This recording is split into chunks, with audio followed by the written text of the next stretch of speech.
I don't know what's wrong with me. And I didn't know how to fix it. 18-hour days, not stopping to eat or drink or go to the bathroom. Well, I'm doing everything I'm supposed to do. I guess this is just who I am and how I have to live. I was just building this version of success that was not mine. Do I feel good in my body? Why would you say, actually, I don't know if I want to hustle? There's deep grief associated with realizing that you put yourself in this position. Hello and welcome back to Ambitious. Today, we are talking about something that even if you've clicked on today's title, might feel a little bit foreign to you, but I promise you is everything that you're going to want to know. And today we are talking all things somatic work. And you're probably thinking to yourself, what the heck is somatic work? And how does this impact me? How does this impact me as an individual or my business? And this is exactly why I want to invite you to go deeper into today's conversation. So today I'm joined by Hannah O'Donovan, who is the founder of Soma Soma and the host of the Too Much, Not Enough podcast. Hannah spent 15 years as a high achieving event producer, working 18-hour days and getting all of her self-worth from external validation until her nervous system completely collapsed and forced her to confront what she'd been ignoring for decades. What makes Hannah's story so powerful is that she's been where many of us are right now, or where we've also been, living in a kind of severed head, completely disconnected feeling between our brain and our bodies and the wisdom that our bodies have to share when they're screaming for attention from us. Hair falling out, digestive issues, anxiety. For me, this showed up as things like acne and physical strain within my joints.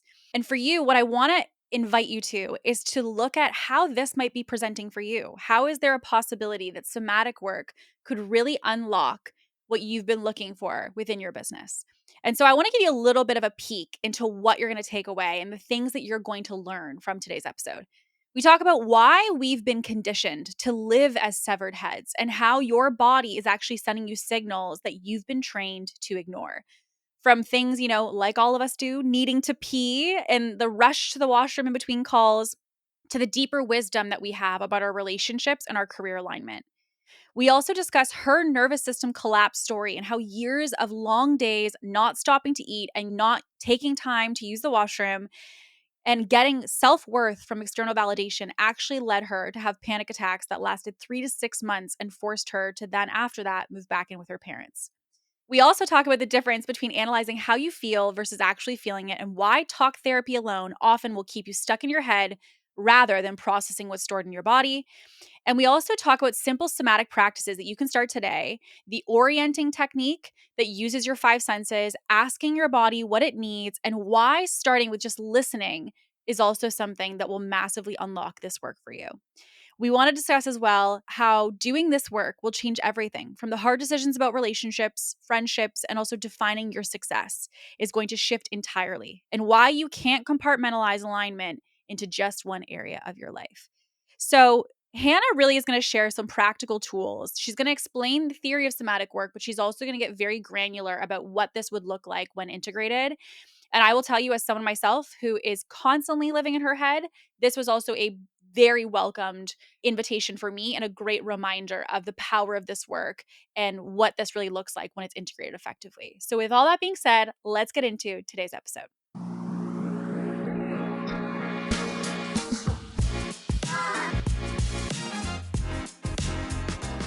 Hello, you guys, and welcome back to Ambitious. Today, we are going to be talking about something that I'm going to tell you right now.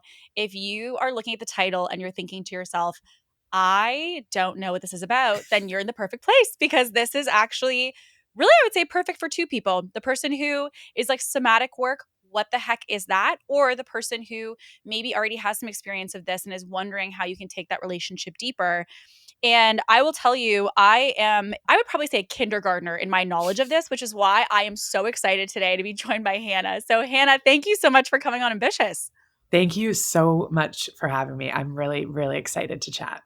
Yeah, we were just chatting obviously before we press record, and we were saying that there's so much to unpack. So we're going to get right into it, because somatic work, I want to really just start. And I know, Hannah, you probably have this from everybody that you interface with, which is, even I know we connected at the dinner and people are like, somatic work, like, what is that? So for the person who's listening and they have already an instant curiosity, somatic work, what does that mean to you? What does that look like? just to kind of give them a flavor of what kind of the discussion today we'll dive into.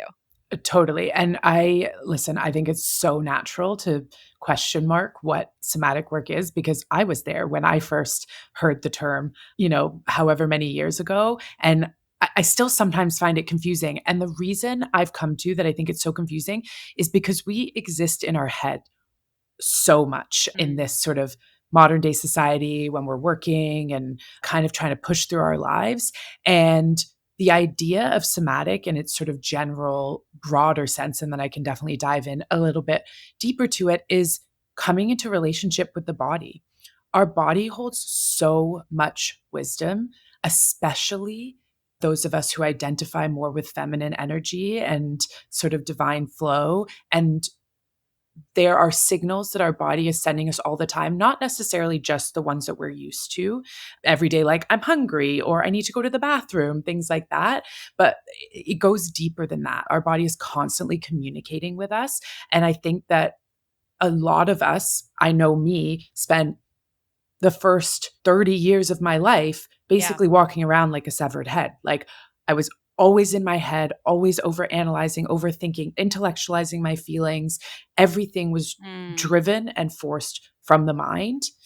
And when I finally started building a relationship with my body out of necessity, the game changed for me. So essentially, somatics is coming into relationship with the body's wisdom, starting to kind of build a two-way communication between your mind and your body and really dropping in and listening. And it can look like so many different things. For those listening who know about mindfulness, that is a huge part of somatics.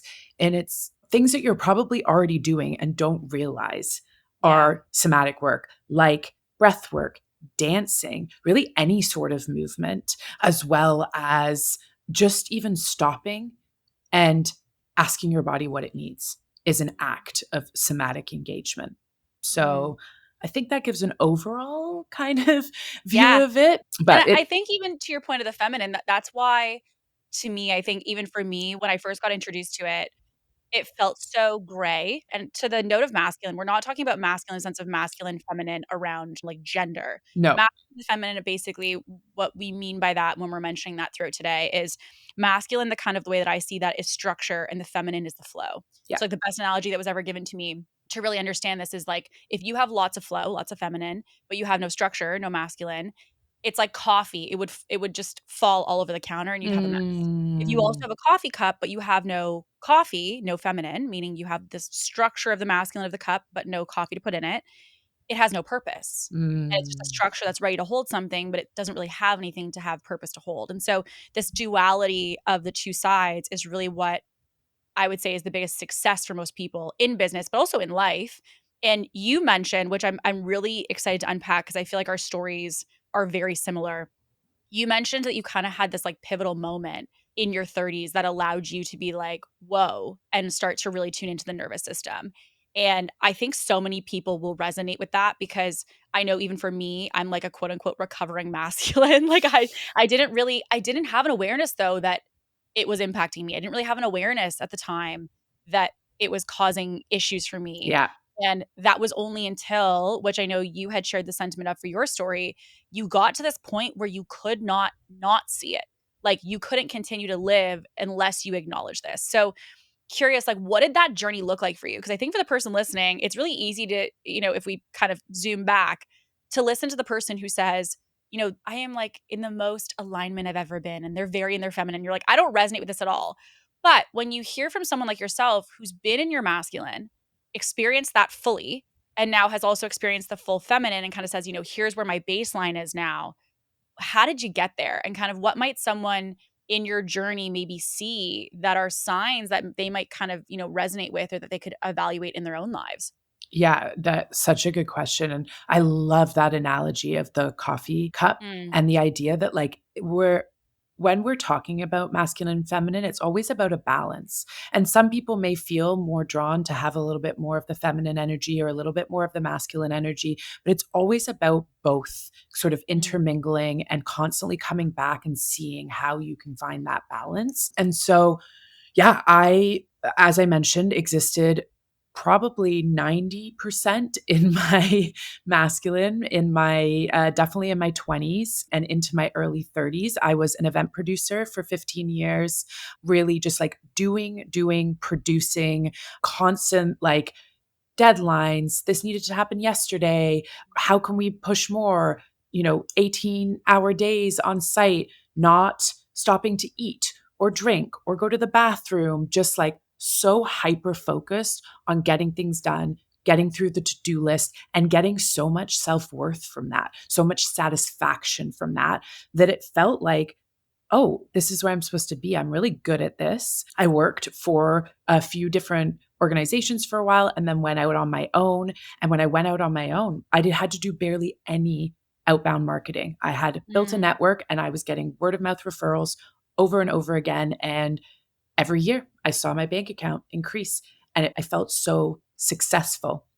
mm. And then I hit a point at about 33, 34. This was post pandemic after we'd all had a chance to kind of slow down and take stock of our lives, whether we wanted to Yeah. or not. And it was tough. Both me and my partner at the time were in the event world. So things essentially all but shut down for us Right. from the live in-person event space. And I quickly pivoted to online events and started teaching myself how to produce those. And once I had a time to kind of like catch up and breathe, my body started sending me signals, which at the time I really didn't pay the right attention to. So I started losing hair. So I was getting like in the shower, like big clumps of hair were coming out. I had major digestive issues. Like I would eat like a bite of an apple and I'd feel like I just ate an entire Thanksgiving dinner. Like I was so Mm, full. I was hyper anxious all the time. And now listen, I have dealt with anxiety and depression since I was a little kid. Anxiety wasn't a new experience to me, but this was on another level. My fears were so amplified. I have a fear of spiders. And in the house I was living at the time, there was like a ton of spiders out, and it was like a very jungly backyard. Couldn't even go outside because of it. I love to travel, but I stopped booking trips because getting on a plane just seemed insurmountable to me. yeah. And so the I think craziest thing for me was that I was still kind of doing the work, as you call it at the time. I was in Mm, therapy, I was in talk therapy, every other week. I was yeah. working out, I was paying attention to my nutrition. I had actually quit drinking because it was something that, increased my anxiety. And so in my mind, I was like, well, I'm doing everything I'm supposed to do. Like, Yeah. I guess this is just who I am and how I have to live. I'm just one of those people who doesn't get to exist at their optimum level. And that's Mm, just what it is. I'll just spend my life managing it.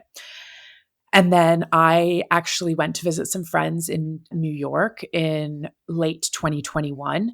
And I took my very first edible. And looking back on it, I think what happened is my body had been clutching, like just white knuckling it through what I'd been putting it through, just being like, because our mm, bodies have this incredible ability to survive through extreme circumstances. And the way that I experienced that was like, this is normal. I think what happened is I took the edible and my nervous system had some sort of space to kind of relax, and some signal was sent through, or perhaps it was divine intervention. Whatever it was, it happened exactly the way it was supposed to. yeah. But I took the edible, didn't enjoy it. And then the next day, about Yeah. 24 hours later, I had my first major panic attack.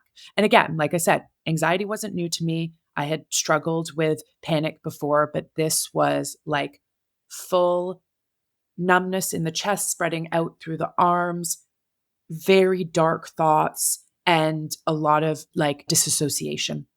Mm, And it was very strange. And I thought, okay, hopefully this doesn't last long. And it lasted for about 3 to 6 months, where my body just shut, basically forced me to stop in my tracks and said, mm. we've sent you signals. We've done this nicely. Yeah. We've really tried to get your attention, Yeah. but now we've got to do something that keeps you from going down the path you're going down. And in addition to the work piece where I was more misaligned than I understood, I was also in a relationship at the time that was extremely misaligned, and I could not fill my cup fast enough to like pour it into my partner's cup. And like I said, I Mm. was doing all the things that I thought I was supposed to be doing. I was in therapy basically talking about my relationship every 2 weeks. I have no idea why my therapist didn't say, maybe this is not the right Yeah. relationship for you. But Yeah. Yeah. but basically I ended up, yeah, I ended up moving back in with my parents, and they had to take care of me. Essentially, I couldn't eat, I could barely sleep. I was panicked all of the time. My nervous system had essentially switched into fight flight, and it got stuck there. I could Mm. not get out. It was just every waking moment I was in panic. I couldn't leave the house. So my entire social life disappeared. I could barely work. Like it took everything in me to get to the computer. And like I had some Yeah. clients at the time that I had to. In fact, when it first started, I was on site at an event and I had to pull out halfway through, which I have never done in my entire Mm. life. It was so hard to say, I can't be here. I'm having multiple panic attacks a day. Yeah. I cannot be here anymore. And thank goodness the client at the time was so understanding. But it just like my whole body, my whole system, basically, my nervous system collapsed. Yeah. And I had to pay attention to that because if I didn't, I wouldn't have been able to survive it. And that is where I started diving into neuroscience and understanding the nervous system, understanding the different states, and the fact that we are supposed to flexibly move between them, not get stuck Mm. in one or the other. And I really took like a hard look at myself and where I had been self-abandoning, because I Yeah. think at the core of it, that's what it was. I had been self-abandoning for so long that there was no capacity left to keep up with the life I was living.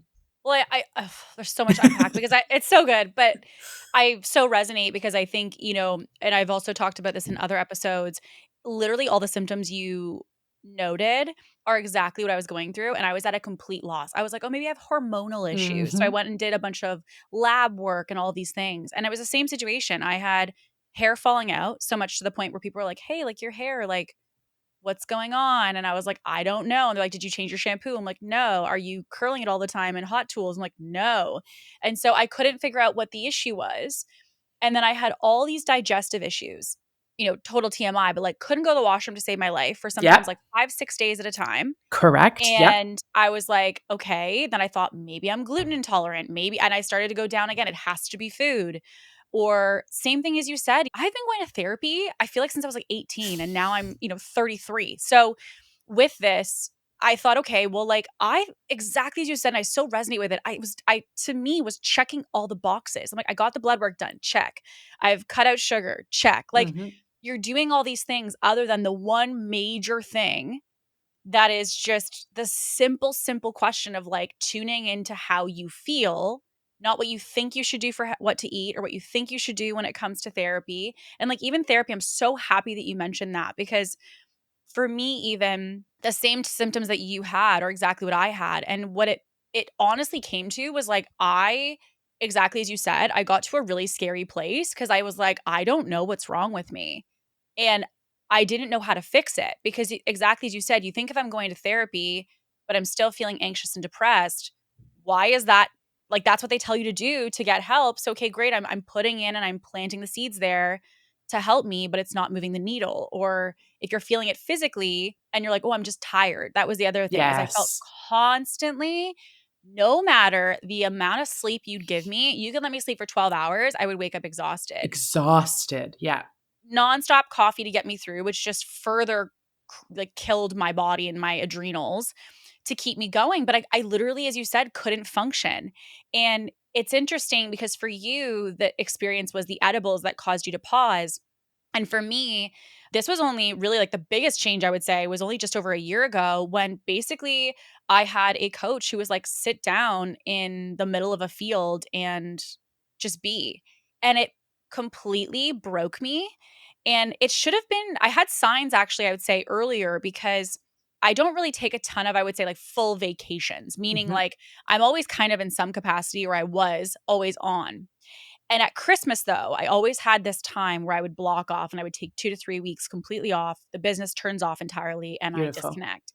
And for multiple years, for 3 years straight, every Christmas, I would have what I would consider to be like a mental breakdown, meaning it was like the moment I changed my status on Slack, it was like whoosh, and all the emotions came up. And I would spend 2 weeks crying, processing. And again, I'm like, I like my life. Like, I'm not technically in the traditional context, it's not like I don't see a future. It's not like any of that, but it just felt so paralyzing. And yet it was weird when the Christmas break would be done, flick the switch back on, and I would go back into, as you said, that kind of operator do mode. Yeah. And at the time, I had no context as to what the actual issue was. I just thought, I've been working a lot. I took rest. My body needed the rest. I recoup and then I go back at it. Kind of like almost I think about like soccer. Like you go off at halftime, you get recharged, you get back on the field. But the problem was like I was never not playing. Like I was forever in the game basically, other than this one break a year. And so you're all of the symptoms you mentioned are literally identical to what I experienced with the digestion. The other things that I experienced were weight gain, even though I wasn't necessarily in my mind overeating a lot. I had a Yeah. lot of inflammation. So I was like constantly bloated, even though exactly as you said, like I felt like I wouldn't eat anything. I'd have a cup of coffee and I felt like exactly I went and like attacked a buffet. Like it was so bad. And I couldn't figure out what the issue was. And then the other thing that came up for me was also like a lot of I've kind of on and off struggled with acne for most of my life, Mhm. but I had like constant. It wasn't like hormonal, meaning with our cycle or anything. It was just constant state of flare-ups and acne. And the other thing I would say is I was very emotionally irritable. It was like a roller coaster. I'd have days where I felt really good and everything was amazing. And then the next day I would feel so dark and low. And I was like, why am I riding this roller coaster? This is exhausting. Mhm. And so I think as business owners, or even for you in that frankly high performing role, I think what I take from yours and what I so resonate even from my own story is I think we make a lot of concessions as to why this is happening. Right. So it's like, oh, well, this is the case because of X. And you start to find all these reasons, which I could only distill down to justify Yeah. why your nervous system quote unquote should be this way. Instead of what I take from what you said is really, do I feel good in my body? And if not, let's remove all the reasons why I should feel this way and say, okay, well, do I want to feel this way? And starting to ask a little bit of like a different question to start to heal that feeling that you might have. Yeah, like, gosh, so many things in there, and I love what you just said about, like, do I want to feel this way? And I think that that is such an important question to pose because especially for those of us who are type A or have been, or maybe Mhm. still currently are, type A, high achieving, got basically all of our self-worth from external validation. Like, growing up, it was in school, I'd get good grades and I'd be like, good, I'm a good girl, I'm a good person, I Mhm. perform well, and therefore we're good. It doesn't matter if I enjoy this or not. It doesn't matter if it is such a struggle for me to get through reading a book or writing an essay. As long as I'm getting good grades, I'm getting, complimented on that, cool. And Yeah. then again, when you get into work, into, the workplace, into your career, for me, it was like, I remember a stark moment when I went from university into the workplace. And all of a sudden I was like, wait a second, I'm not getting graded anymore. How do I know if I'm Mm. doing good, but basically if I am good as a person, because that was so connected. And I remember feeling very lost at sea. And then I sort of started to figure out, okay, this is how my, boss reacts if I'm doing good. And then eventually when I started my own business, well, if I'm getting clients and then I'm increasing how much they pay me, then I am a good person. I am Mm. worthy. I am, allowed to be here kind of thing. And I didn't really stop, like you said, at any point to think, yeah, but do I want to feel like this in order to feel like a good person? Like, is this Mm. a life that I want? And I was just building, Yeah. building, building this version of success that was not mine. It was one that I had picked up along the way through protective mechanisms of wanting to be loved, of wanting to be accepted, of wanting to be liked. And I from a young age figured out how to do that. And so I just kept doing it. And it wasn't until that moment of stillness, whatever that looked like for whoever, where you get enough space to be like, actually, I can even ask myself this question. Because before that, I didn't even Yeah, realize I could ask myself the question, what do true. I really want? Yep. And then you're like, oh, that is a question. And at the start, I didn't know the answer at all. And then, it's a constant discovery of that answer. But the fact that you all of a sudden realize, like, oh, I've been living in this kind of box of understanding, and there's a whole world outside the box. And all of a sudden that opens up, and you're like, oh, I don't have to do things this way. Interesting. And Mm, it really does break my heart that, like, when you were saying that you were losing your hair and that the idea was immediately to go to, well, is it the hot tools I'm using? Is it the shampoo I'm using? We mhm, don't even have that base level of understanding that it could be our body fighting back. Like, similar to you, my mom had had COVID and she had started losing a lot of hair after COVID. And there were some sort of, rumblings online that that could be a side effect of COVID. And I was like, well, maybe I had COVID and didn't know it. And then that mm, was why I was losing my hair. Like, yeah, all the signs were there right in front of my face, but I wasn't asking the right questions. And I think that that has so much to do with the fact that we are in such a masculine, dominated, structured society. mm, And we wouldn't even question that doing, producing, and going nonstop, hustling, that's a badge yeah, of honor. Why yep. why would you say, actually, I don't know if I want to hustle, especially as a business owner? Like, And as a woman, and like, as to think about, "Oh, I don't know if I wanna push, and I think I might just want to, like, relax," would be met with, "What do you mean?" Right? Like, so many women have fought for us to be able to have X, Y, Z, and there's just so many layers to it, and as I was listening to you, the instant thing I thought for me that I think made me think, "Okay, is it the hot tools? Is it whatever?" If I had to acknowledge that it was me, that's fucking terrifying to think like, okay, the reason that I feel the way that I feel is something entirely within my control. If I can say, "Oh, it's gluten," I'm like, "Screw the bread." You know what I mean? Like, it's a different type of responsibility if you're in a place where you don't feel regulated and you feel like your nervous system is surviving, and then someone brings to the forefront, "Hey, you could actually control that within your body if you chose to do so in the next 3 months," as you said, 3, 4 months to start to unravel that, but it's gonna take a choice on your behalf. I think we're also in such a society where we're looking for, and I know we're gonna be diving into that today, like the quick fixes, right? Like, we're in this place where we're like, "I just don't wanna feel this way." Take the supplement to offset the bloating, take the hair tool out to fix the hair, or change the shampoo, boom, done. Because really, there's a aspect of responsibility and an aspect of ownership that is required to say, "Hey, I'm gonna go to the root, and I'm actually gonna figure out what's going on for me." And when you find out that root is entirely in your control, there's 2 ways to look at that. Some way people look at that depending on your mindset, and you're like, "This is amazing. It means that I can take back the reins of my life." But when you're in a tricky headspace, and I don't know if you resonate with this, but for me, I wasn't like, when someone said, like, "You can do it differently," I wasn't excited by that statement. Like, I was kind of almost frankly, I was pissed and I was sad because I thought, this means that I have already felt like go, go, go, work, work, work, and now you're telling me that I need to do more work in order to be able to undo all the damage the work did? Like, that sounds like a really crappy deal, right? Like, it didn't feel, and when we talk about doing the work, it's not fun.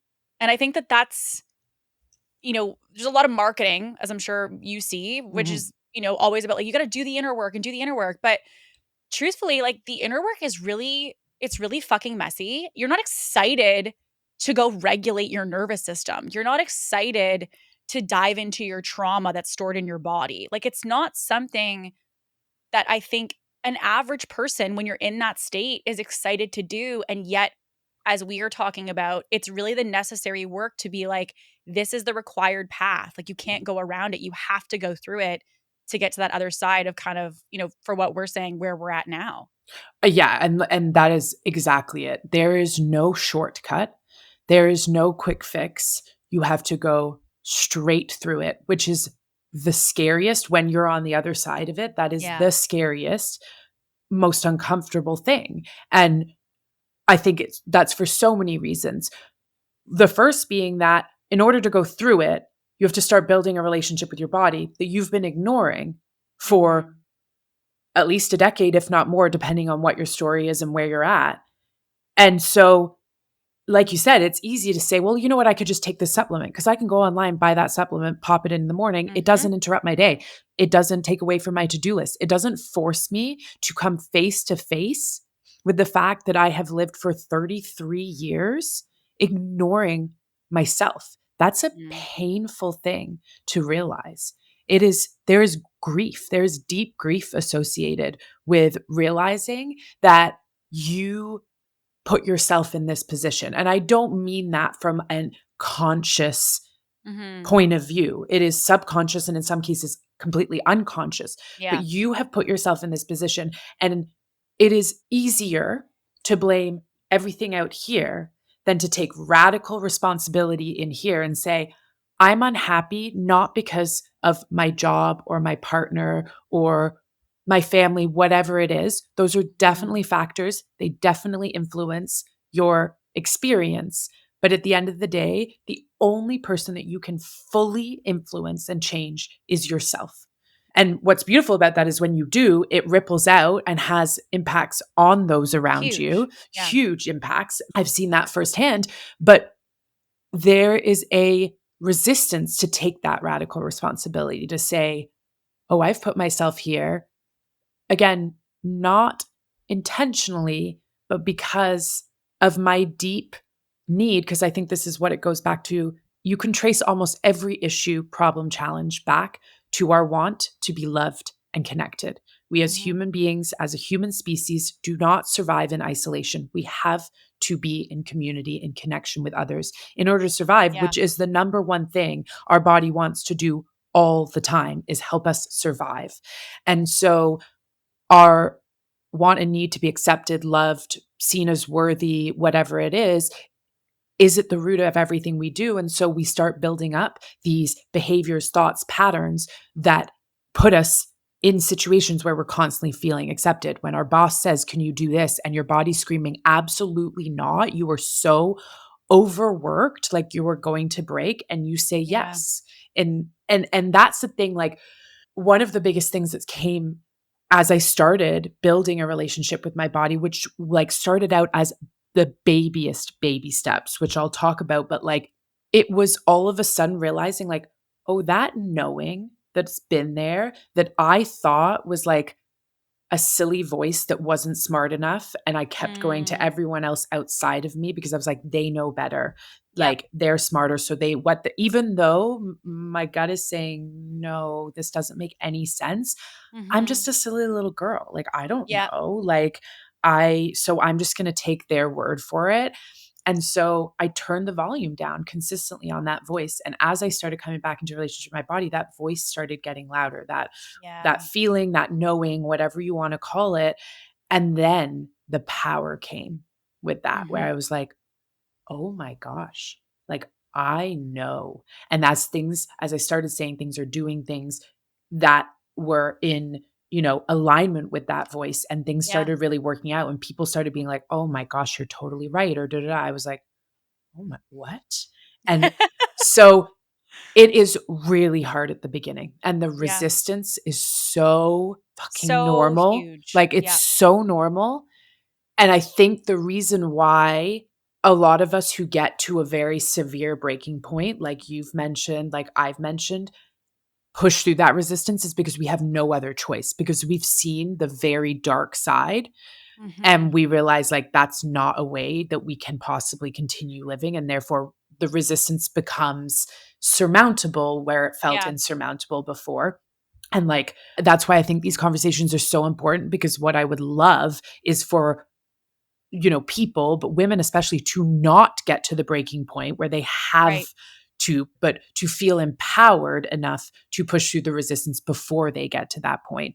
And for me, it was so small. Like at the beginning, it was literally when I had to pee, listening to the fact that I had to pee and going to the bathroom, because that was a signal that I had ignored, which Yeah. seems wild when you think about it. It's Like, honestly the thing is, even as you said earlier, it's conditioned to be normal because there's so many times that we make jokes about like, "Oh, you're running to the washroom in between Zoom meetings," right? Like, it becomes a culture that we normalize, and I think the thing that you mentioned about not wanting to do the work or, like, being, maybe hesitant or resistant to doing the work, I think for me, truthfully, when I was in my super masculine, I would hear people have these conversations on a podcast, and I thought in my gut and in my heart, I was like, "Oh, I would love to feel like they feel like when I listened to them, whoever they were on the podcast, they felt so free, they felt so aligned, they felt so centered." And I was like, "Oh, I would love to do that." But like I worried deeply. And I think it's part of what push it away, like breath work, meditation, all of it. Anything that would cause me to go inward, I was like, it's not for me. That was really deeply rooted from a place that I was so scared that if I changed and actually tuned in, and if I did start to put these practices into place, and if I did start to actually get aligned, it might remove the thing that made me successful. mm, So, like, if I have been operating in go, go, go, and I've been operating in a overrun nervous system, and if I slow down, I knew slowing down to be a breakdown at Christmas. So because of that, I'm like, well, I don't want to do that because I'm not going to get any work done. Like you said, I was struggling to open the laptop. I was kind of feeling like I didn't want to get out of bed. So you think about, when I did tune in, I had all these really intense feelings. I don't want to do that because that's not what's going to help me to continue to grow and to continue to expand. And I think exactly as you said, what I didn't recognize was that was an extreme experience. So in another instance that came mm, up for me, I went to a conference and I had never done fast-paced breath work. And I'd only done very slow breath work for like calming for like anxiety and like yeah. box breathing and that sort of thing.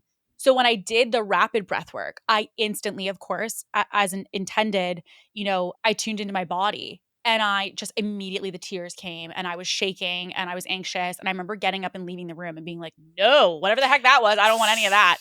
And it scared me. And I remember someone saying, it's sitting there. Like all of what you are not processing, what you're not acknowledging, what you're not giving time and space to is literally sitting underneath the surface. And I think what that experience showed me was that I was trying to go, go, go, go, go in my business and couldn't figure out why I couldn't get that next level of expansion, that next level of growth, identity, whatever it might be. And I realized that it meant exactly as you said earlier, you have to go through it. I was going to have to deal with this energy that was sitting in my body.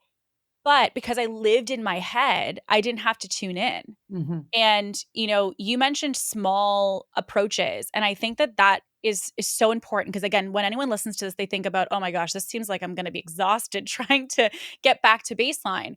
But even when you mentioned and it instantly popped up when you said it, just realizing the fact, like, if I have to pee, I should go to the washroom instead of trying to hold it for, like, 3 hours after that. I also think an invitation, even for the person listening, is to say, like, when you go to pee, do you bring your phone? Mhm. Like, when you're sitting in a doctor's office and you're waiting to go into your appointment, are you looking at your phone? When you are in the car and you're not listening to the radio, do you turn on the radio or do you call a friend immediately? Like, all of these moments where natural little space is provided in the day, do you Mhm. fill it?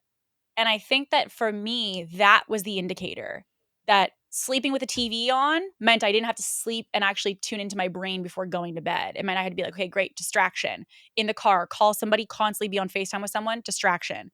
If I go for a walk, I'm listening to a podcast, distraction. If I, have to do a quick ride to the grocery store, podcast on the car because distraction. It was this constant stimuli that basically, as I see it, my interpretation of the nervous system is like exactly as you said, it gets louder if you allow it. And I don't think it's a matter of that we have to tune that up as much as it's like we got to remove the noise. Yeah. Like there is just so much noise of society and culture and our brains and the way that we've operated, maybe even our family upbringing and what we've been taught.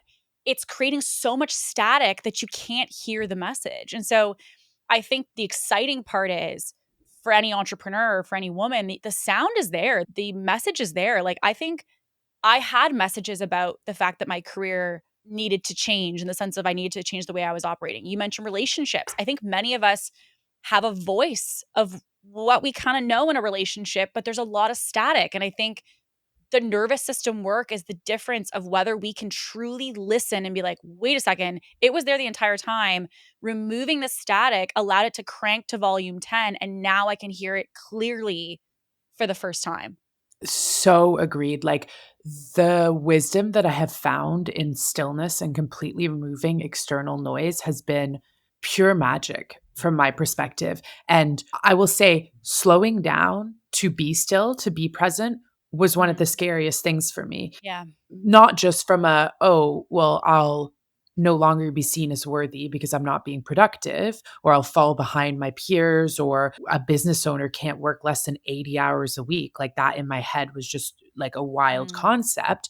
But also because I had, like you've mentioned a few times here, I had to sit with myself when I went in stillness. I wasn't able to distract. The anxiety and depression, all the signals that my body had been sending me that was asking me to slow down, I was afraid of those. I was terrified. Like I thought that my mind was broken and that like I would one day like be committed because I would mm, lose the plot, I'd go crazy, and that was just like where I was going to go. I have since learned from deeply tuning into my body and doing the work on my nervous system to build up the capacity and flexibility that anxiety and depression were actually just signals that I was out of alignment. And once I started realizing that, yeah. the moment that they came up, I could go, okay, it's time to take stock of what's going on in my life. You're going down a path. Like Mm, it's actually amazing. It's an insanely useful tool once you view it it's that huge. way, that I was Yeah. like, oh, I'm feeling anxious today, but I don't have like a reason. It's not like I didn't sleep well. It's not like I Mm, drank. Okay. So then that must mean that I am doing something here, either committing to something, overworking, need a break, yeah. whatever it is, consuming too much social media. I need to take stock and be like, okay, that needs to go. I need to rearrange here. Need to take Friday off and maybe go do a sauna cold plunge, whatever it is. Like it was just this like beautiful signal that my body was helping me with. But before I understood that, I was terrified of slowing down and sitting with my own thoughts. But that is the only way through, to turn down that external noise, like you said, and start getting the clarity that comes with being in stillness. And like, I always say this, that like rest, well, we know this, rest does not need to be earned, but that is the life that we Yeah. live in. Like you said, you were taking, you know, a few weeks off at Christmas, but it seems like that was like, well, I've worked really hard all year, so I can take this time off. Yep. I've earned it. I deserve it, you know, and then I'll get back in a few weeks. For me, the biggest thing was just coming out of my nervous system collapse, my breakdown in 2021. I learned my human design, which I'm a projector. And for those of you who don't know, I don't want to go too much into detail, but there are basically 5 types. We've got projectors, generators, manifestors, manifesting generators, and reflectors. And it basically gives you a little bit of like a blueprint of how you were designed as a human based on like when and where you were born. It's sort of collaboration of 4 different sciences, including astrology. And it does sound woo, but I promise you that like there is so much goodness in there from a Mm, kind of practical standpoint, let's call it, for anyone who's feeling a little bit like, ooh, that sounds a little yeah. bit too And spiritual I for will me. say, I was also in the bucket originally of like, I don't need my, and I had a mentor who said, if you're going to work with me, I require you to do this. And it was interesting. They were very in their masculine. And I was like, this is odd because I was like, this is part of the onboarding. But I was Interesting. like, I guess, sure. And it was interesting when I got the report back, I was like, I've never felt so seen in my entire life. Like the way we operate, our limitations, our strengths, like all of it became, yeah, it's a very impactful awareness for someone to have going into their business for Uh, sure. Absolutely. And I think it should be required for any business owner, especially coaches, like people providing that kind of like leadership and guidance to Yeah. understand their human design, but then more importantly, the human design of the people that they're working with. But Yeah. essentially, I learned I was a projector. I started reading my blueprint that I got initially, and I had to stop. My nervous system felt so unsafe with the concept of rest because projectors are not meant to do. They're here to guide and teach and lead, and they are meant to incorporate a lot of rest into Mm. their daily lives, which is not what I had been doing by any stretch of the imagination, to the point where my nervous system, my body rejected this. I had to put it down. I couldn't read it. There was like a visceral anger within me that was bubbling up, which I didn't again understand at the time. Yeah. Picked it back up about 6 months later, started to understand, and then I started intentionally incorporating rest into my life, not earned rest, but like, "Oh, my body's signaling that it, like, does not wanna get up and go to my computer right now. I'm gonna listen to Mm. that," even though logically that makes no sense to me at all. Like, I Yeah. need to get these things done, but instead, I would sit on the couch, I would maybe read a book, whatever it was, and the shift that happened from there, I was more productive. Oh, yeah. What would have Yeah. taken me probably 8 hours to struggle through if I had ignored that signal for rest, then became done in 2 hours, and I felt awesome and excited about it rather than dejected and like, I can't get anything done. And so, Mm.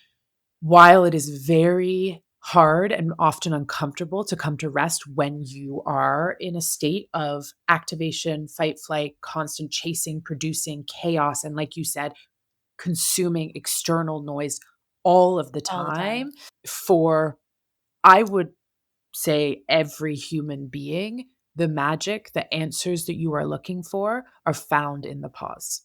The thing that you've maybe been grappling for the past couple of years, like you said, maybe being in a relationship that you have that kind of gut knowing that it's not maybe the right thing for you, but Mhm. you've distracted yourself out of listening to that. You will probably get a very clear answer as you start to pause and sit with yourself more Mhm. often.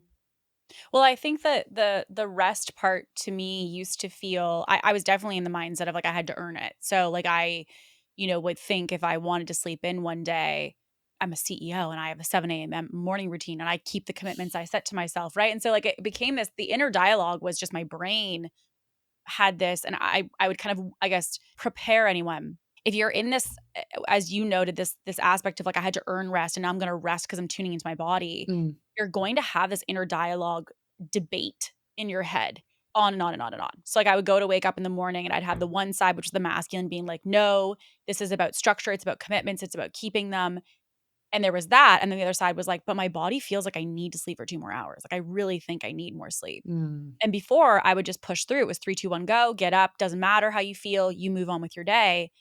And I think, it's an invitation for reflection because I think many of us know. Like you said with the relationship, I think we know, but we don't feel quite at a place where we can quite admit it. I think we know where in our business we maybe are not operating the right way, but again, we're not quite at a place that we're ready to acknowledge it.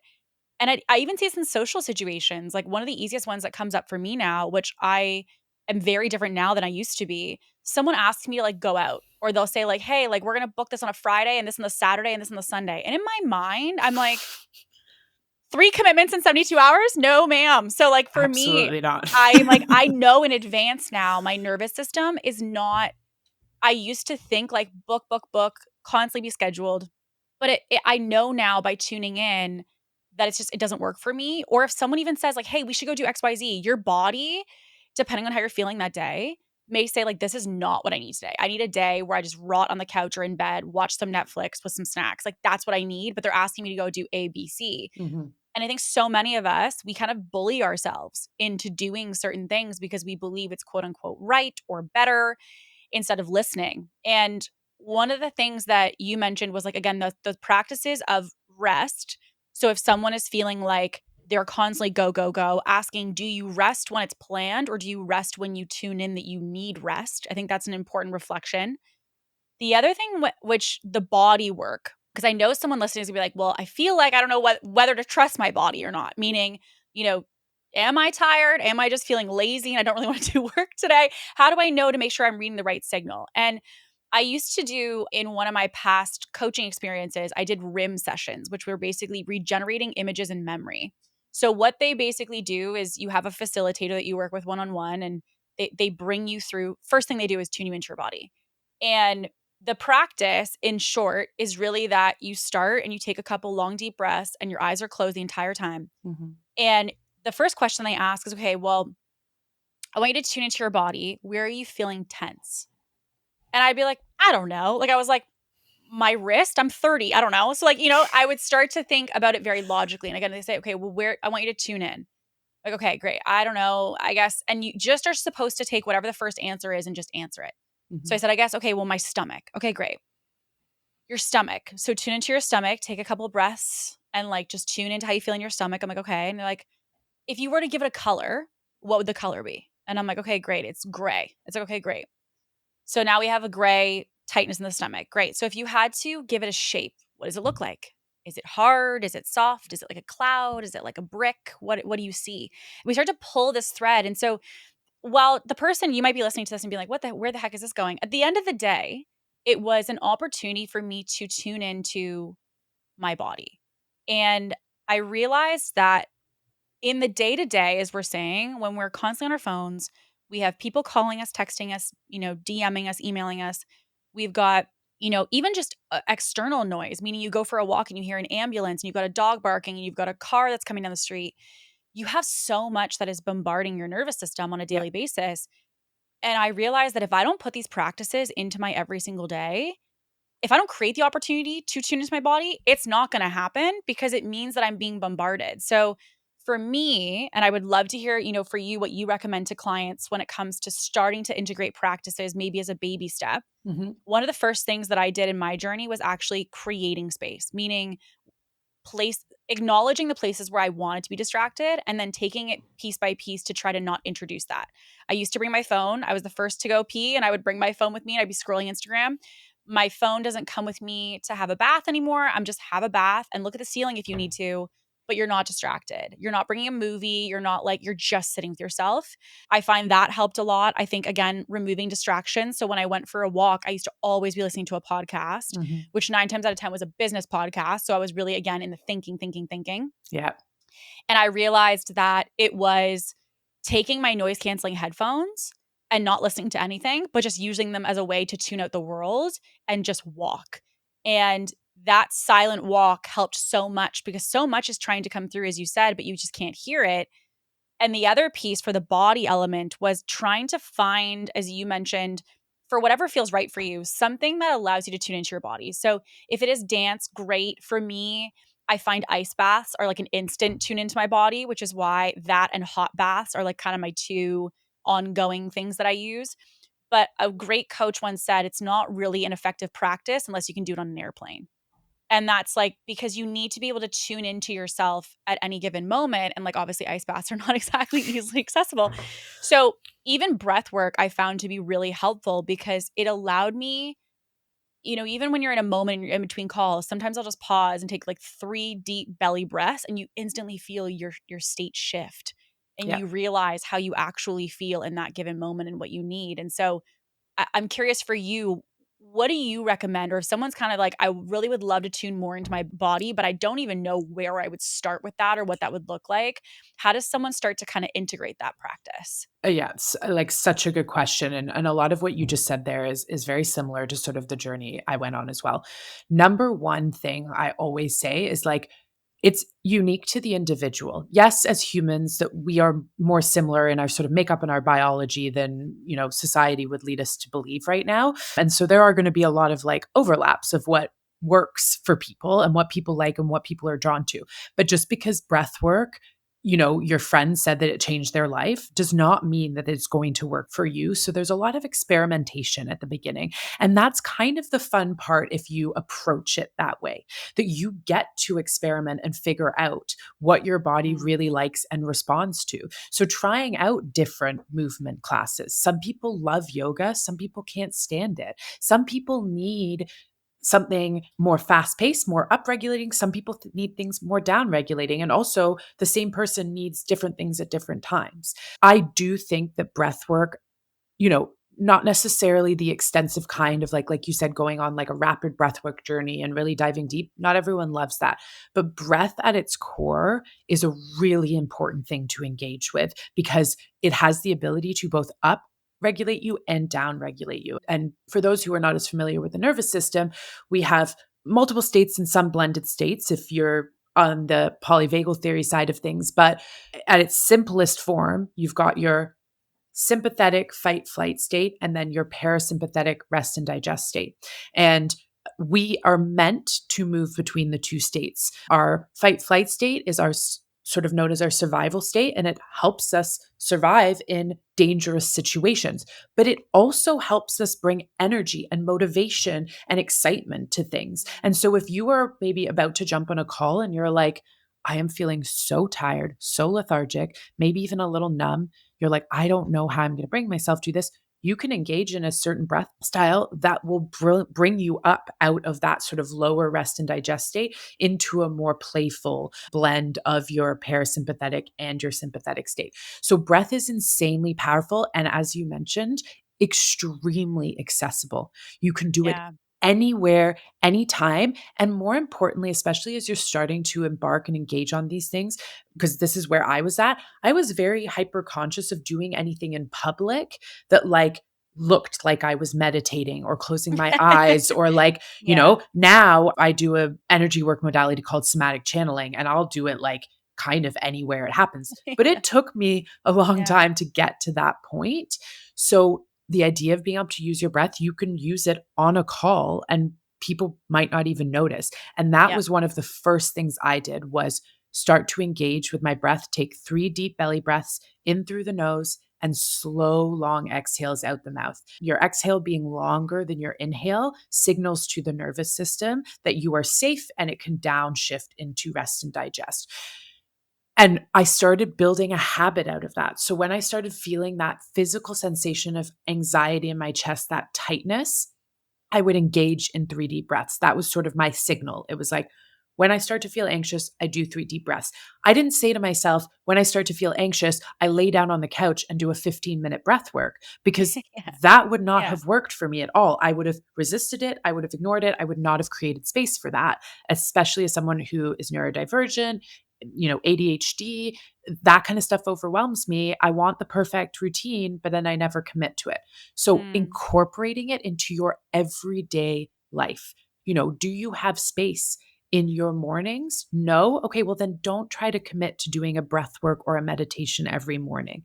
But do you find that at your end of your day, you really like the idea of winding down for 15 minutes? Then place it there. It's really, like I said, about experimenting where works for you. And that is essentially what I did for the best part of 2 years. And honestly, I'm still doing it. I started Mm. experimenting with breath work. What did I like? What did I not? I started experimenting with sauna cold plunge. What did I like? What did I not? I worked at Othership for many years, which is a sauna cold Yeah. plunge facility here in Toronto. And there was sort of the recommended time to do a cold plunge for and what the science shows and so on and so forth. But I really listen to my body. Sometimes I wanna do that 2 minutes, sometimes I wanna do 30 seconds, and it was sort of Mhm. untangling from that perfectionism of it has to look a certain way or it has to meet a certain data point to be Yes. right Yeah. and useful. That Yeah. is not true. I mean, there obviously science is important, Yeah. and there are Yeah. elements of it that make a lot of sense, but it was definitely starting with the breath. And the another exercise I really like doing there's 2, one called orienting, which again is when you're feeling activated, you're simply just stopping and looking around at your environment. You name 3 things you can see, 3 things you can hear. When we intentionally engage with our senses, we are basically again signaling to the nervous system that we are safe. Because if you are not safe, like for example, you're being chased by a lion, you don't have time to take in information about your environment. You are very hyper focused on what you need to do to survive. So you're not able to stop and notice, oh, there's a bird chirping, or oh, look at that Mm. beautiful tree. So when we do that, our nervous system's like, Yeah. oh, you must be safe because you have the ability to do that. Again, it's something that you can do sitting on the subway. It's something you can do Mm. while you're watching your kid's soccer game or even while you're in a meeting without it being too intrusive. And then another thing that I started doing that I really liked was just tuning in with my body and simply I like to place, a hand on my chest, a hand on my belly, make contact with my body. If that's even Mhm. just like clasping your hands together, beautiful, but make contact with my body and ask my body, what do you need? And what I think is so important about this activity, which we've touched on a little bit, is the idea that you might not get an answer right away. And that is totally fine. It can Yeah. feel scary that you say, what do you need? And you're like, I don't know. I don't know what I need. And then you start Yeah. getting in your head. Yeah. If you have no answer, don't worry. Even just doing that to me is signaling to the body that you want to hear what it has to tell Mm. you. And it's like when you think about building a relationship with your body, it's like building a relationship with another human being. when you first meet someone, you don't know their likes, dislikes. You don't know there's certain facial expressions that mean one thing or another, or whether they're sad or happy or anything like that. You're getting Yeah. to know them. You're building out a relationship. You're asking questions and you're spending time with them, intentional time present with that other person to really get to know what makes them tick. And as you do that more and more and more and engage with them with curiosity, you start to learn the little signals that come up. My partner, I can see now in a facial expression of his if he's not feeling so good. And especially as a man, doesn't like to share his feelings so much. So being Yeah. able to read those things is like, oh, okay, great. I have some information now. And now I can say, hey, are you feeling okay today? Instead of like at the beginning, wouldn't have known that. But as I pay more Yeah. attention, and it's the same thing with the body. You're not going to have the answers right away. And as we talked about early on in this episode, it is not a quick fix. This is Yeah. like a deep excavation with the goal that, like, however long it takes out the other side, you are going to have such an incredible, deep, Yeah. attuned relationship with your body that it is going to bring so much magic and ease into your life because you are able to constantly be responding to your signals, adjusting, readjusting, rebalancing, depending on the season or whatever challenge is in front of you. So it's like absolute baby steps. And as someone who was a very all or nothing human being, I Same. understand. Same. I deeply understand the want to be like, Yeah. okay, I'm going to commit to 3 sauna cold plunges a week. I'm Yeah. going to do 30 minutes of breath work every morning. I am going to move my body. I'm going to do 10,000 like, stop, please. Mhm. If that is what is happening, if you are like stacking your calendar with new mindfulness and, somatic activities. I'm gonna schedule my healing. Yeah, Yeah. exactly. Yeah. Yeah.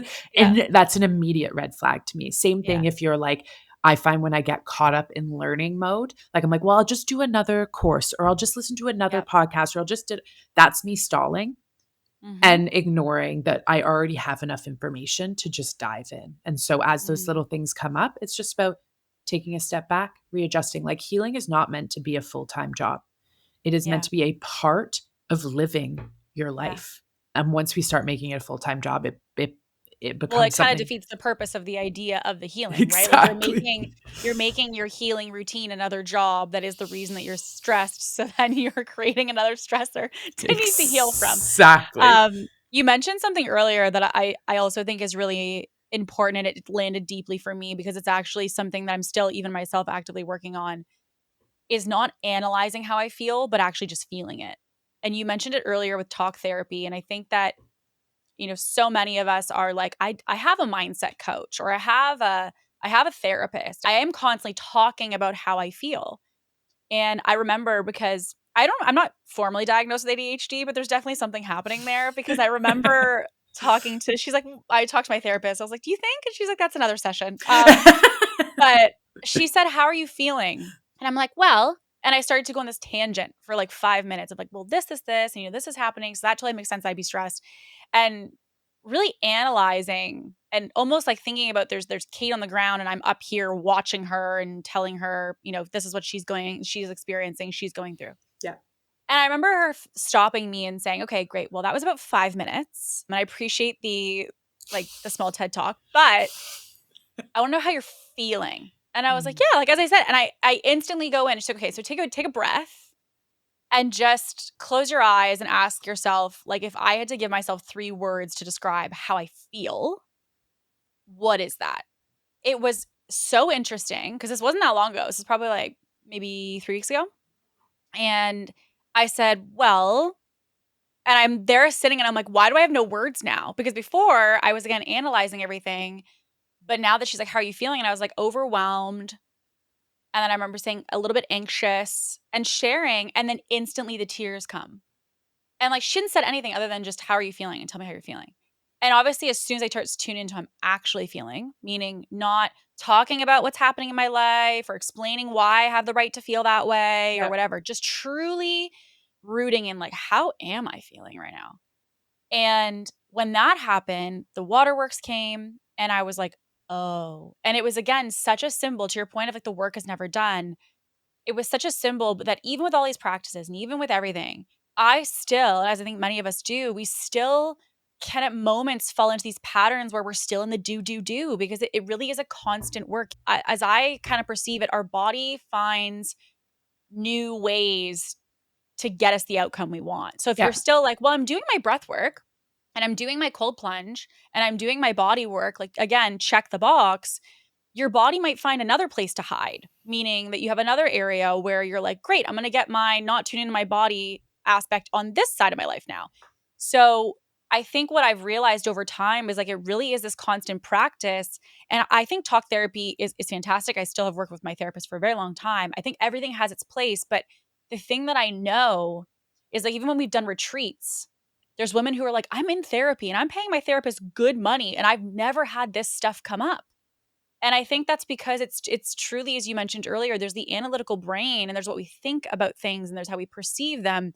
And then there's genuinely how we feel, like what is stuck in us that needs to come out. And the best line that was ever told to me is if it's coming up, it's coming out, Yeah. which is like if you're feeling like someone says something to you and you're like kind of on the verge of tears, but you can't quite explain why, there's like these signs that we need to process. And I think also for women, so many of us, I think, have, because of culture and upbringing and so many things, this hesitancy to feel deeply because we're just trying to hold structure as a partner, as a mom, as a business owner. And we have to wear so many hats that then we say, okay, well, like, when do we get to take the hat off? Like, when do Mm. we get to really just like park that and create space for us?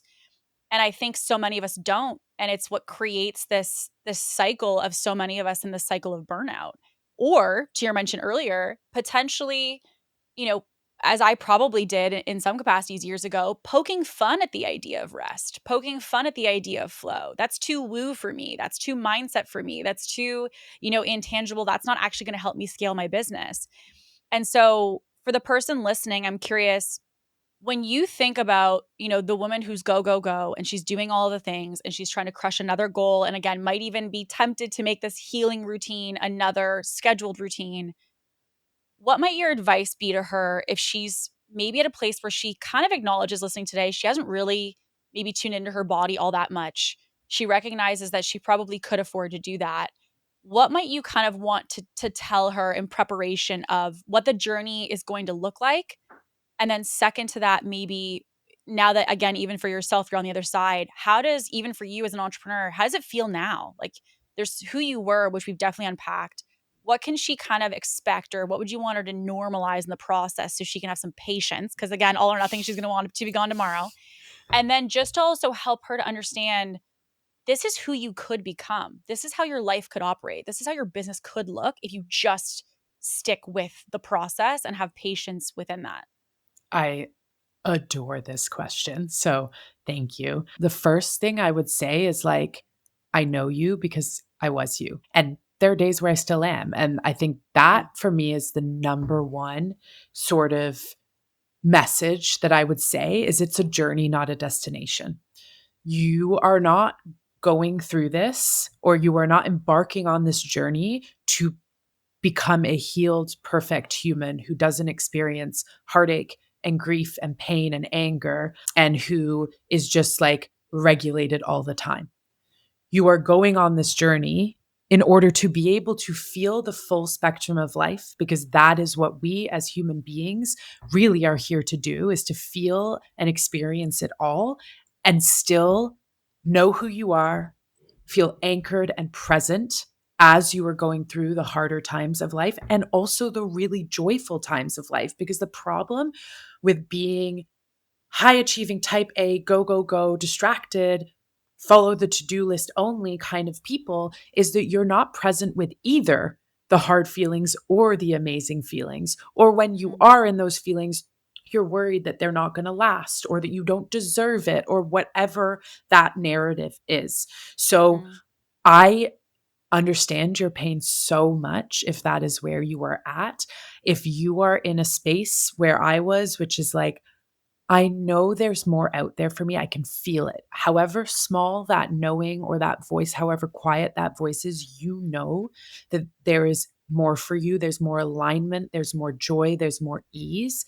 Listen to that. Do not Mm. ignore it. And know that you do have a long journey ahead. It is not going to be easy. If you really, truly, deeply want to build a life that feels as good as it looks, there is no quick fix. I wish that I could sit here and tell you, Yeah. do ABC, and in 6 months, you'll be out the other side. It's a deep excavation. It is a coming home to who you've always been. And that takes a lot of commitment, a lot of bravery.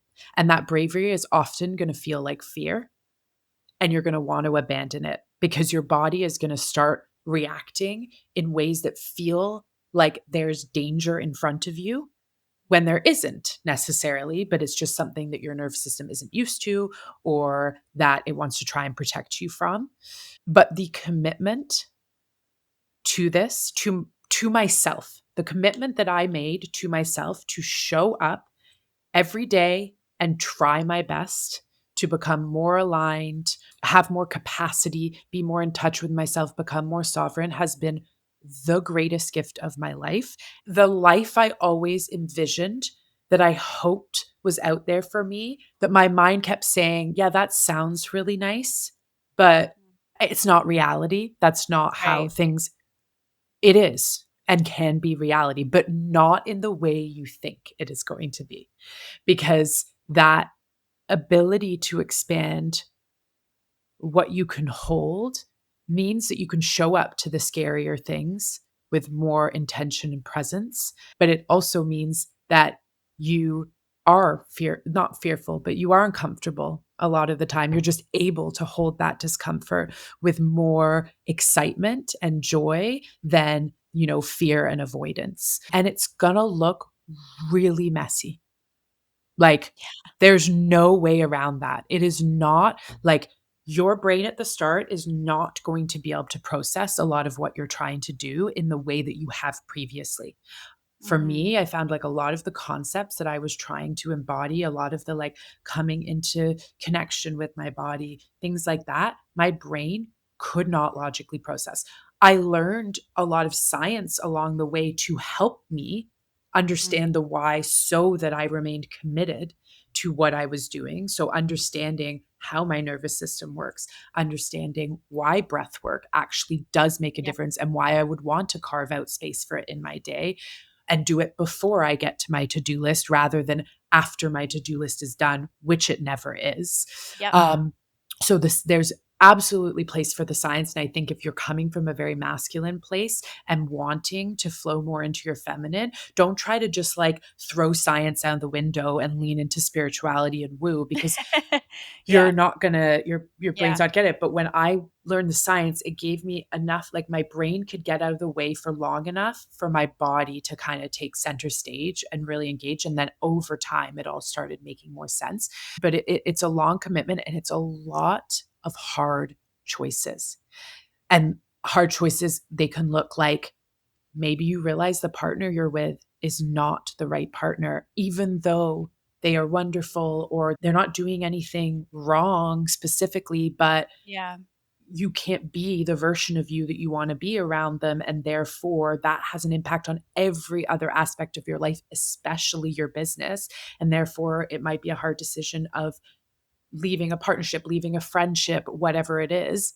Yeah. And then it's also going to look like some hard decisions that you didn't expect, like having to be more of your true authentic self around your friends in a way that scares the shit out of you. And Like, maybe them. and maybe And them. maybe them. Yeah. Exactly. It might scare the shit out of them too. Yeah. And it's going to be saying no to a lot of stuff that your former self would be screaming at you, being like, how are you saying no to this? This is insane. Mhm. This is exactly what you wanted 6 months ago. And now you're saying no.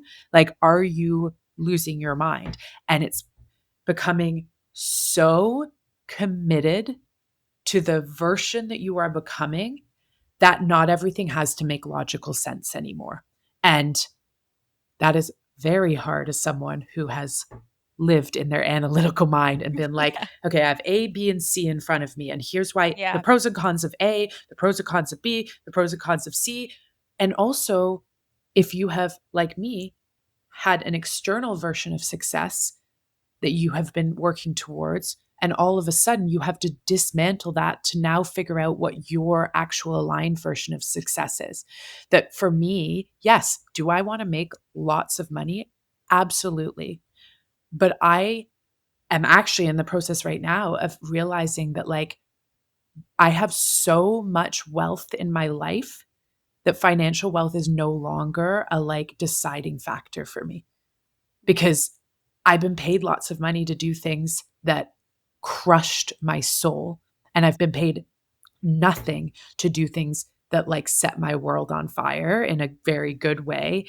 And so, what we've been taught about dollars in the bank account or bookings on the calendar actually may not align with that version of success for you anymore. But it might take your brain, but also the people around you some time to catch up. Like I Yeah. remember when I was first starting to kind of slow down and really take stock, I started building space into my calendar. And that for me meant at the beginning, I was starting my day at 10 a.m. and ending it at 6 a.m. instead of starting at 9 a.m. because I like a longer, Yeah. more luxurious morning. And I was terrified to tell clients that I wouldn't be taking meetings before 10. I was like, this is business suicide. What are you doing? Yeah. It was Yeah. so scary to me. And I remember Yeah. a mentor of mine at the time having to she I was also doing some work for her and having to tell her, and she didn't really get it. And I thought, this is so weird. Like I feel like I'm like going against my mentor. Like I was really struggling with identity.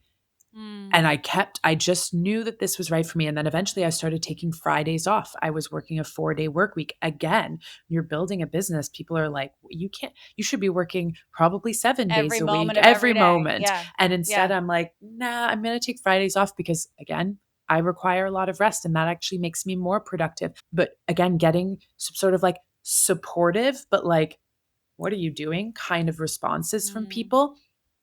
2 years later, that same mentor is now implementing a lot of what I've implemented and has actually come to me and Yeah. been like, hey, so you've really figured out how to like create more space and rest. Can you help me figure out how to do that as well?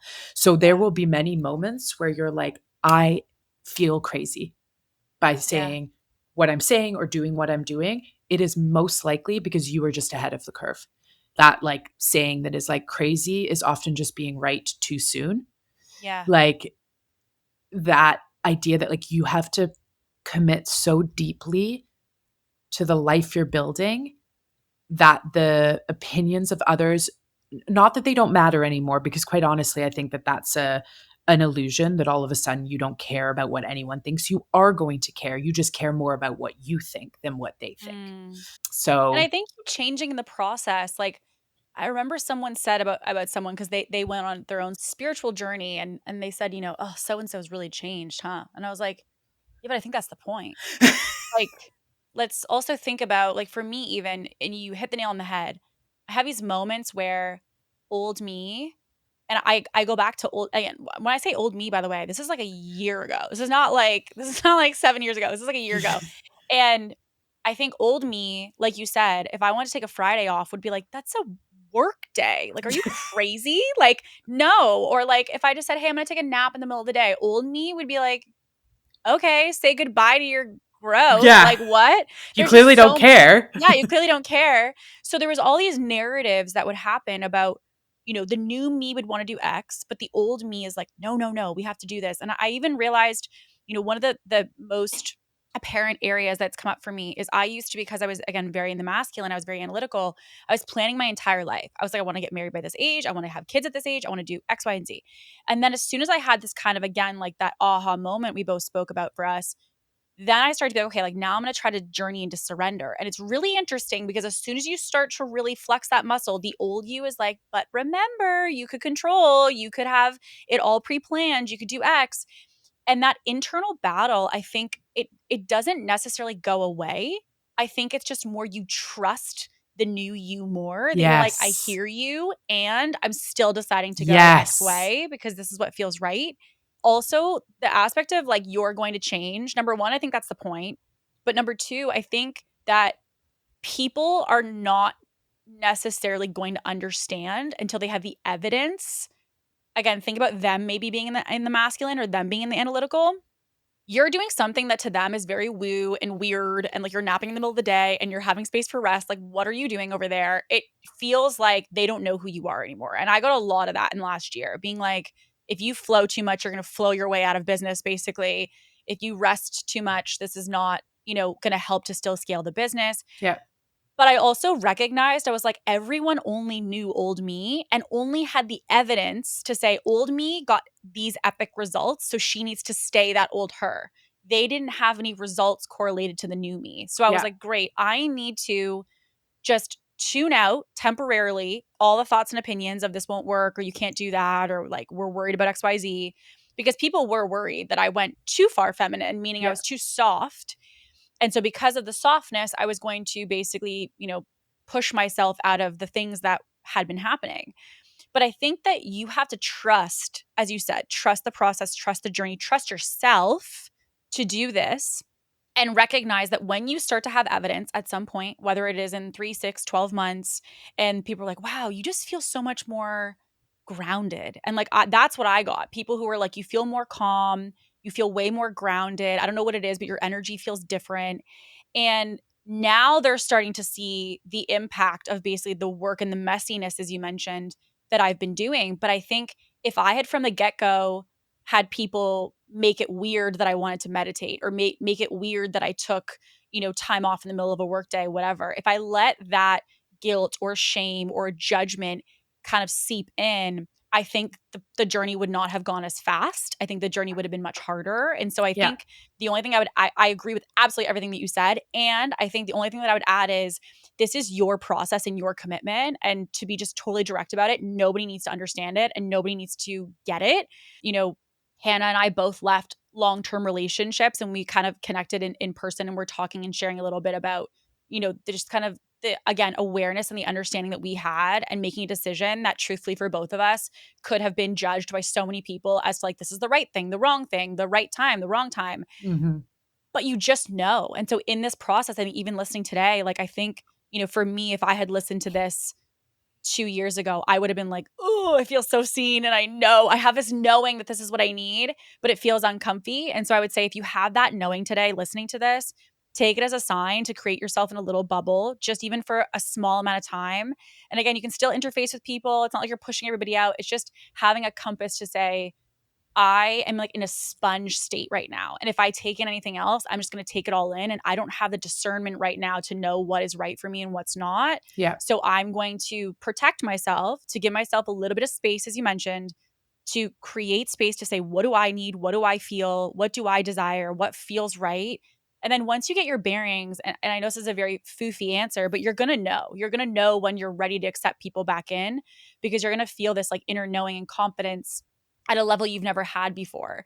And I will say, as someone obviously who teaches business day in, day out, the exciting part, which I know is probably something happening in your mind right now, is like, well, what does this mean for my business? It's actually going to help your business to grow in the most incredible way, because your business is going to remain the same, but the experience of it is going to be so insanely different. Like, my offers are the same, my price tags are the same, my marketing, frankly, like, frequency wise is the same. Like, Mhm. none of the actual bones changed. And again, I think going back to that cup and the coffee analogy we spoke about, the cup is still there. Like, the structure of your Yes. business is still there.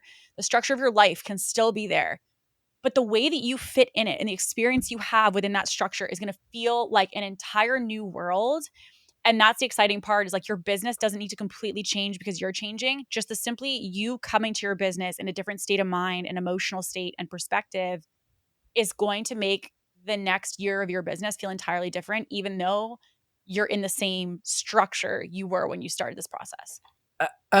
Couldn't agree more. And like, I think the permission to change your mind is so important, in the sense that like yes, in some cases, your business will stay the same. And in some cases, you'll embark on this work and realize Yeah. that your view of business or your view of your own success or your career or whatever that looks like no longer aligns with you. And that is also okay. Yep. You could do this work and be like, I want to go and open a farm and like live in the country and have a Yeah. slow, gorgeous, delicious life. And that is what this work is about. It's about Yeah.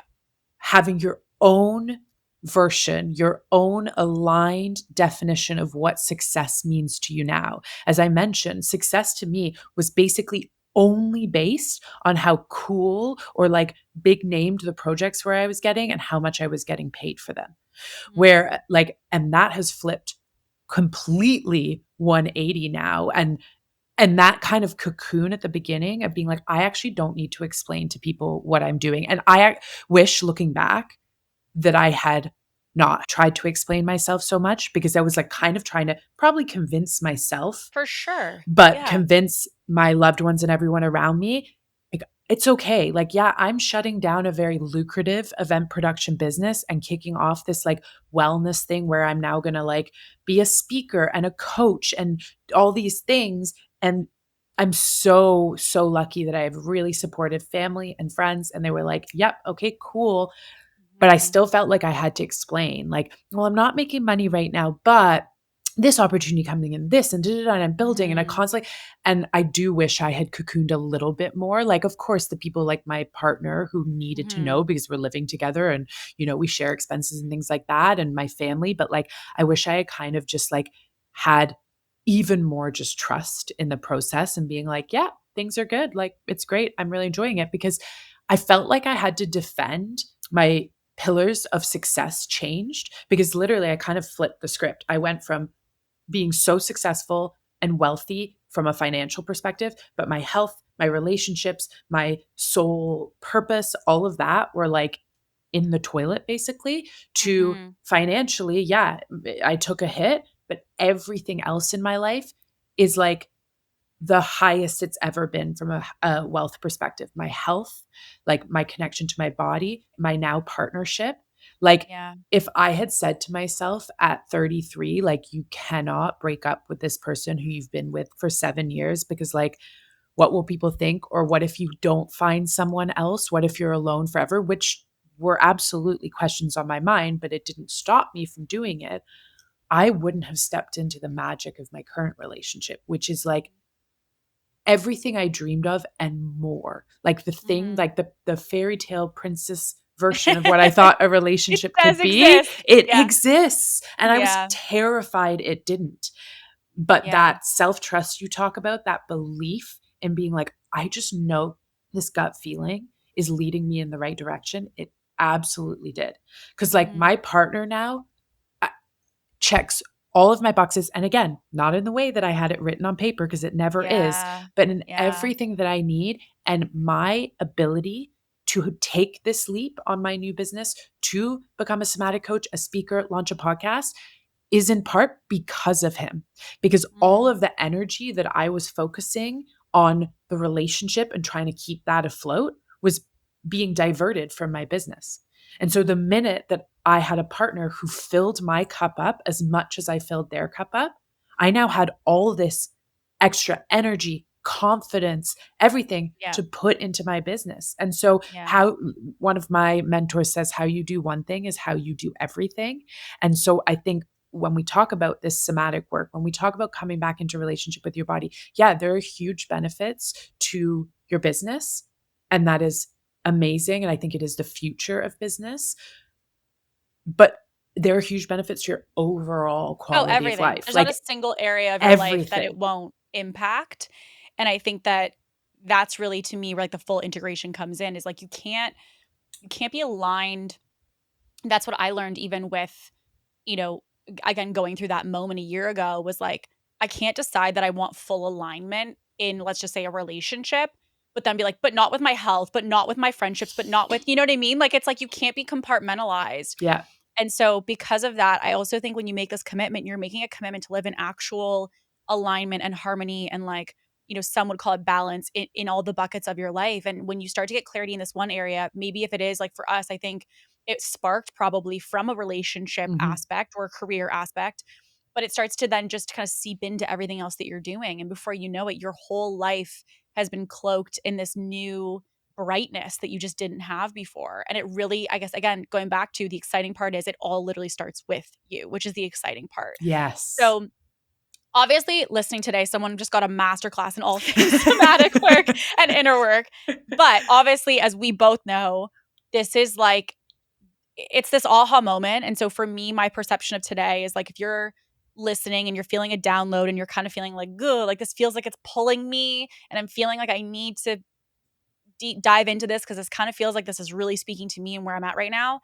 If someone wants to go deeper into this, like where should they reach out to you? Where do they connect with you? Because you also have your own podcast, which I would love for people to listen to as well. Yeah, yeah, absolutely. So my business is called Soma Soma, and you can follow on Instagram or TikTok, which is at Soma Soma with ease, or head on to the website and connect there. I offer one-to-one coaching, as well as in the fall, we'll have some like self-paced online programs. And the way that I'm structuring the business, because it is newer, it sort of launched Soma Soma in November of last year. And I'm really allowing it to evolve organically, which is not the way I used to do business. But the way I'm structuring it is that there's kind of an entry point for everyone. So whether you are brand new to this work, there are resources available. One of them is the podcast, as you mentioned. The podcast is called Too Much, Not Enough. And it's basically all about breaking up with unsatisfying hustle culture and burnout and building a life that feels as good as it looks. And so we talk about it's all rooted in the somatic work, but we talk about all different things. And I have guests on there all the time who have done this, who have Mm, gone from hustling and burnout and just feeling so unsatisfied and misaligned to being in like their soul's gift and just loving life. And so we have those conversations. I think that's a really good entry point for people. But then, there's sort of like a graduated system of offerings that you can engage in. So I would definitely mhm, recommend checking out the website and drop into my DMs. I would love to hear, how this conversation landed for you and what you are feeling drawn to next. What's that little kind of mm, knowing that is getting louder and louder and louder. And maybe we can talk about how I can help you follow that knowing yeah. into a life of like just pure magic.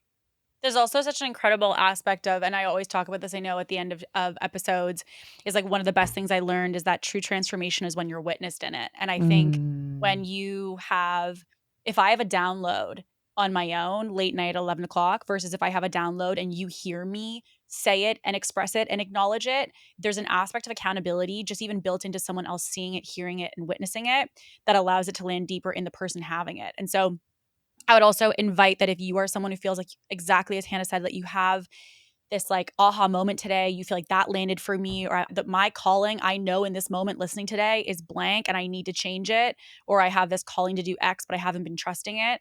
Sharing it with myself, sharing it with Hannah, it doesn't matter. Slide into, if you want to create a joint message, slide Yeah. into both of our DMs.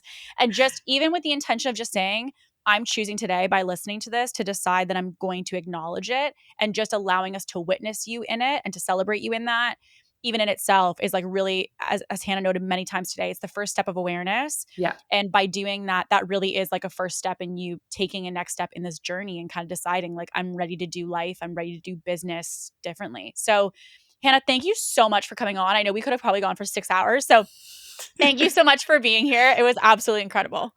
Thank you so much for having me. I am so grateful to have these conversations, especially with people who really understand the journey and what it takes to not shortcut it, but commit to Yeah. truly changing their lives. Yeah. I appreciate it. I appreciate it. All right, you guys. Well, we will have Hannah's info and all of her socials and everything linked in the show notes or the description below if you want to connect with her.